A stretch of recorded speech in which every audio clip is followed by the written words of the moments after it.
Mag ik jullie feliciteren met jullie nieuwe internetsite? Dankjewel. En jullie hebben hem zelf gebouwd, hè?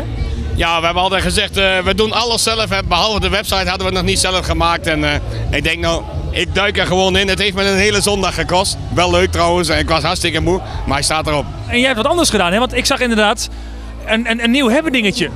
Ja, dat klopt.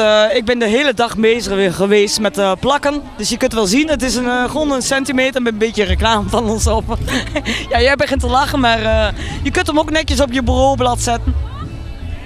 Maar nu ben ik een fan van het IJsselduo en hoe kom ik daar nou aan dan? Meestal gooien wij deze kleine dingetjes in publiek voor de mensen of zo. Het is, of je nou een fotokaart hebt of dit. Dit werkt eigenlijk meer als een fotokaart. Zullen we afspreken dat gewoon de eerste 10 reacties in jullie gastenboek een gesigneerd dingetje krijgen? Voor mij best. Ze sturen maar af een mailtje naar jullie toe en dan krijgen ze van mij zo'n centimeter opgestuurd. Nog één keer jullie internetsite. www.ijsselduo.nl. En natuurlijk niet vergeten ook lid te worden van TV Oranje. Want zonder TV Oranje is Nederland helemaal weg.